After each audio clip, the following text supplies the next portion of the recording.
There is a stone crock sitting on the floor of my cellar, and in it, right now in the dead of winter, are eggs I gathered last June.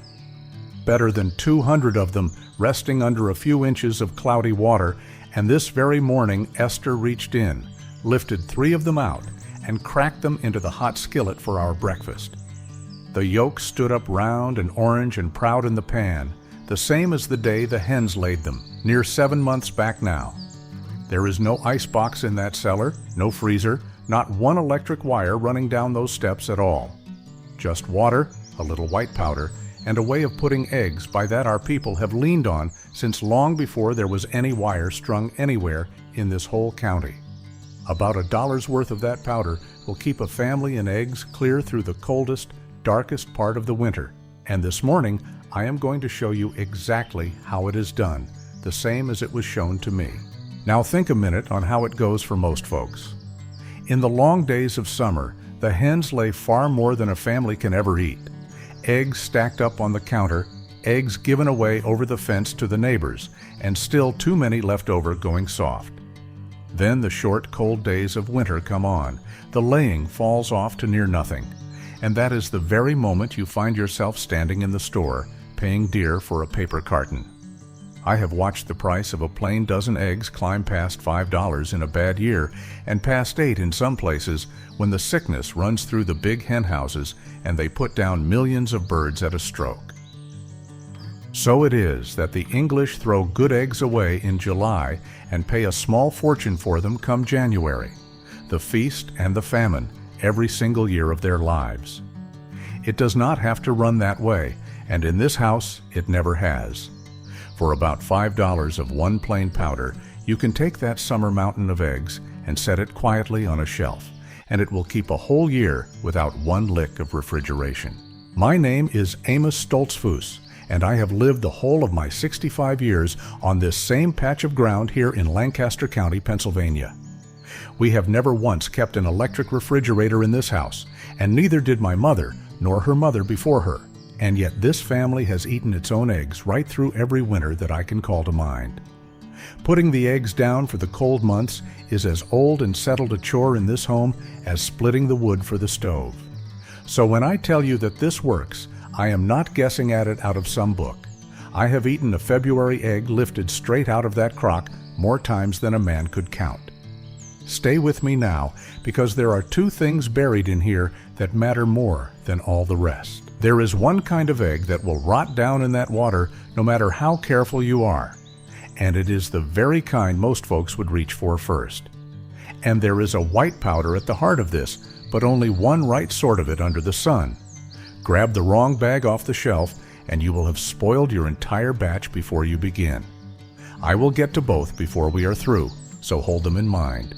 Here is the plain truth of how a thing like this got forgotten, and there is no dark plot hiding anywhere in it. The cold box came along, and it was easy, and easy is a hard thing to argue against. Once a machine humming in the corner of the kitchen kept a couple weeks of eggs cold for a body. Nobody had any more need of the crock down in the cellar, and so the knowing of how to fill it quit getting handed down from the old hands to the young. A person could walk into a store and buy a dozen eggs any day of the year, summer or dead of winter, and never once think about where the eggs went thin and scarce in the old days.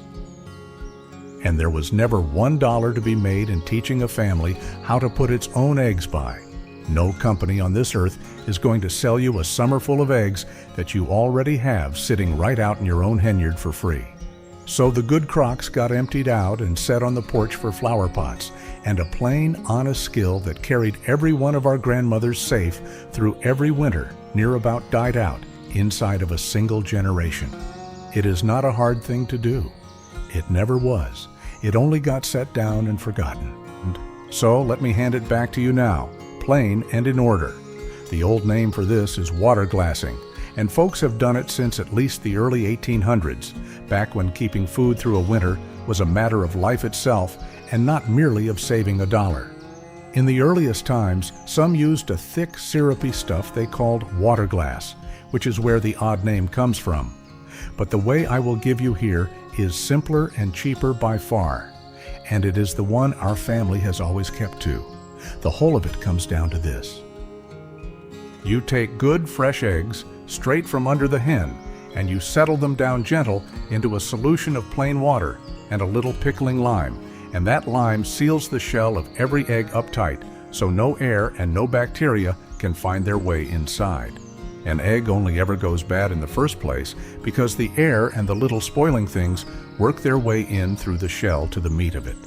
Shut that door on them and the egg simply waits for you, patient as you please. That is the whole of the secret. Everything else I have to tell you is only the doing of it right. Now here is that first thing I promised you, the one egg that will rot down there no matter what you do. And it is the store egg, the very one most folks would think to grab first. When a hen lays an egg, it comes out wearing a thin, natural coat over the shell, a coat we have always called the bloom. And that bloom is nature's own seal against spoiling. But the eggs you buy off the store shelf have been washed and scrubbed hard at the packing plant, and that washing strips the bloom clean away. It is the law that they be washed so before they can be sold to you.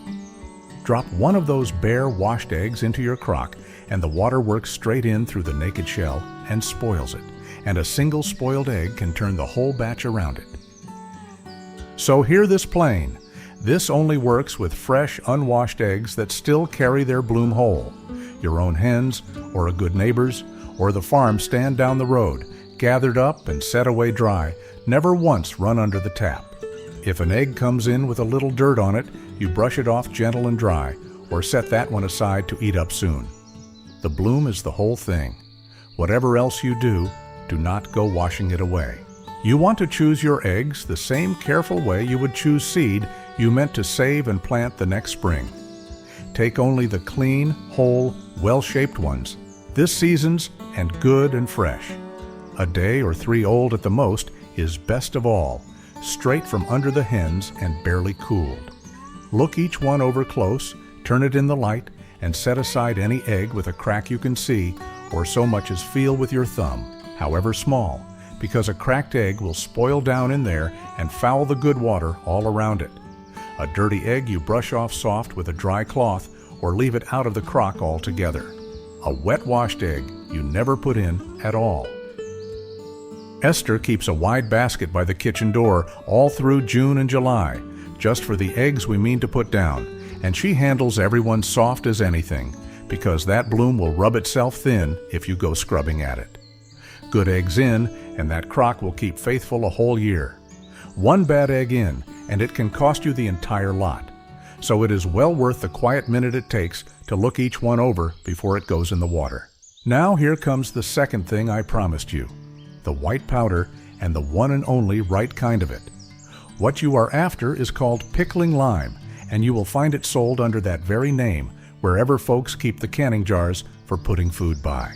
On the sack it may instead read food-grade calcium hydroxide, and do not let that long word trouble you, for it is the very same thing, the kind meant to go right near your food. But hear me plain, for it is the single place I see folks go wrong and ruin the whole business. This is not the builder's lime you find at the hardware store, not the stuff a man buys for whitewashing a barn wall or setting his mortar. That kind is not meant for eating, and it has no place anywhere near your eggs, not ever. You buy the pickling lime, the food kind, and only that. And here is the pure beauty of the thing. One small bag runs you only about $5, and that one little bag will put down hundreds upon hundreds of eggs for you. There is no cheaper way I have ever known to fill a whole shelf with a year of good food. Get yourself the right powder, and you have bought a winter of hot breakfasts for about the price of 1 carton of eggs at the store. Here is exactly how you mix it up, and it could hardly be simpler. You want 1 ounce of that pickling lime, about a rounded tablespoon of the powder, though it is better weighed on a little scale if you have one, to every single quart of water you use. So if you are filling a gallon crock, that is 4 quarts of water and 4 ounces of your lime, and you go on up in the same measure to whatever size of vessel you are using. Stir that lime down into the water, good and thorough, and understand right off that it will not all dissolve on you. Some of it settles down cloudy at the bottom and stays there, and that is exactly right and how it is meant to look. So do not you fret over the cloudiness of it. Use a good stone crock or a big glass jar or a food-grade plastic bucket with a lid. Anything at all except metal, mind you, for the lime and the metal do not get along. If your water runs hard with a lot of iron and mineral in it, you are better off to boil it first and let it cool. But most any clean water from the well or the tap will do the job fine. Mix it up fresh, let it settle a moment, and you are ready to lay your eggs down into it. Setting the eggs into the crock is the part where a little care pays you back the most. Lay each one down into that solution slow and gentle, small end pointing down and the big rounded end up, and pack them in close but never so hard that you go cracking one against its neighbor. Then here comes the one step folks skip right over and live to regret.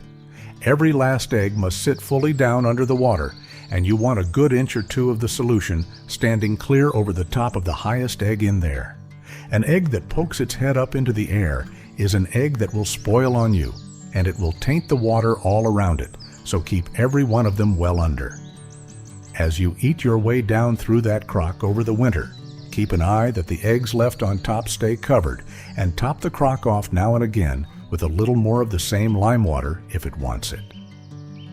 Set the lid on over the top, but do not screw it down airtight. Just rest it on to keep the dust and the mice and the light out. And that is the whole of the packing. Under the water, small end down, and covered well over.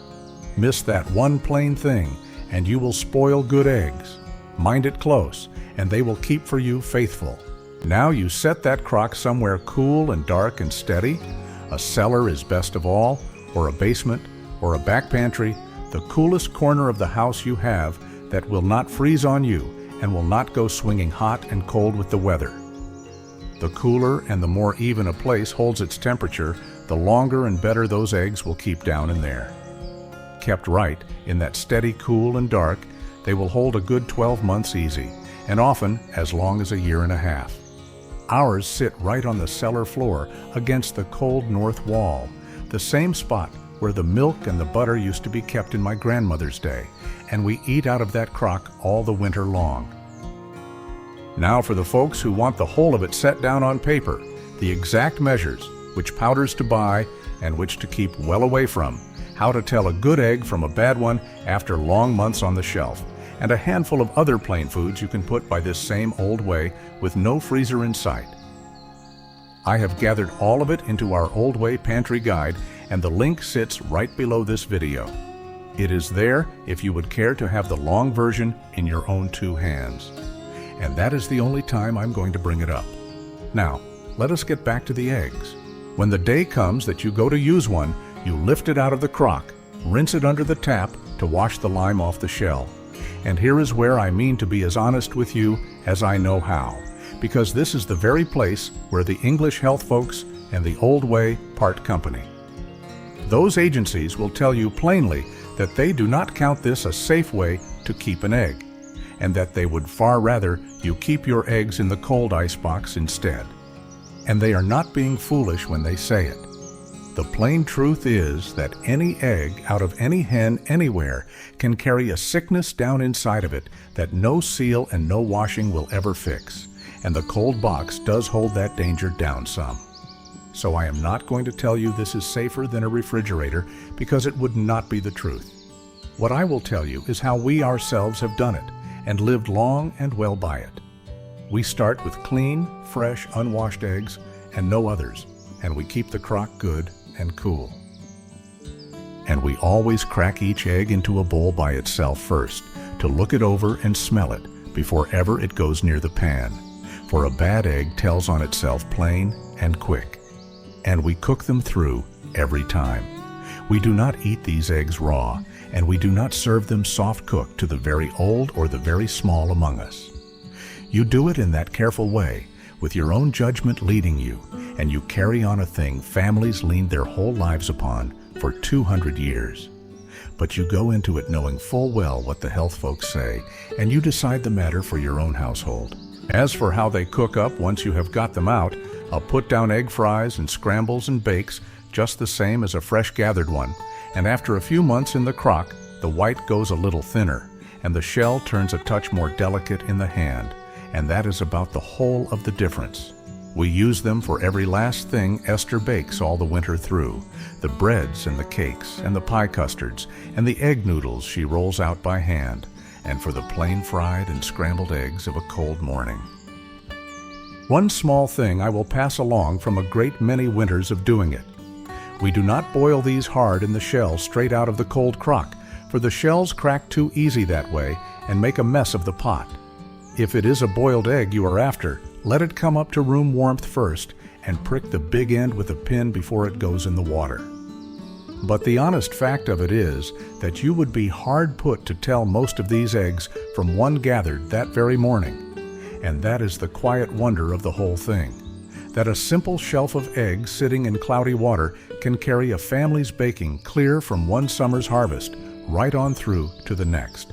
So step back with me now a moment and see what all of this really comes to in the end. It is not only the money that it saves you, true as that surely is when a plain dozen eggs crosses over $5 in the lean and hungry months of the year. It is a shelf standing full going into the hard part of the winter, and it is the deep quiet that comes over a body from the knowing that your own family will be fed no matter what the store does and no matter what the weather does. It fed my grandmother through hard winters when there was simply no other way under heaven to have an egg at all. It fed my own children every cold season that they were growing up here under this roof. It feeds my grandchildren now, lifted out of that very same crock against that very same cold cellar wall. A little plain water and a spoonful of white lime, and you have turned a summer's easy plenty into a winter's warm bread, and it has asked no electric of you and sent you no bill to do it. That is no small thing at all in a hard year. That is a family standing square on its own 2 feet, the way that ours always has, and the way that yours can too. So here is what I would have you do, and I have kept it simple, so you can begin the very next time your hens lay heavy. Come the summer, when there are more eggs than your family can eat, save back the freshest and cleanest of them, unwashed, bloom and all, and set them by dry. Mix 1 ounce of food-grade pickling lime, the pickling kind, never the builder's lime, into each quart of clean water in a crock or a glass jar or a food-grade bucket, but never in metal. Settle your eggs down into its small end first and keep them under a good inch of the water, with the lid just set on loose. Put that crock away somewhere cool and dark and check now and again that the top eggs stay covered. Then all the winter long, you rinse one out, crack it into a bowl to look at it and smell it, and cook it right through. That is the whole of it. Now I would truly like to hear from you down in the comments. Tell me where you live and how your own mother or grandmother put the eggs by for the winter, for near every corner of this wide country had its own old way once, and I would dearly love to gather them all up. I read every last one of them, I promise you that. And before you go on your way, here is what I have got coming for you the next time. Keeping the eggs through the winter is the one thing, but our people also kept butter fresh and soft and spreadable, sitting right out on the kitchen table for weeks on end, with no icebox anywhere near it, and there is a plain little trick to that, with nothing more than a crock and a bit of water. The next time, I will take you right into the kitchen and show you exactly how that is done. Until then, if the hens are laying heavy out in your yard this summer, do not you let a single one of those eggs go to waste. Set them by in the cool and the dark, the old way, and come the cold pinch of January, you will be mighty glad that you did. The Lord gives us the plenty in its own good season. He only asks that we have the plain good sense to keep some of it back for the lean days that are always coming.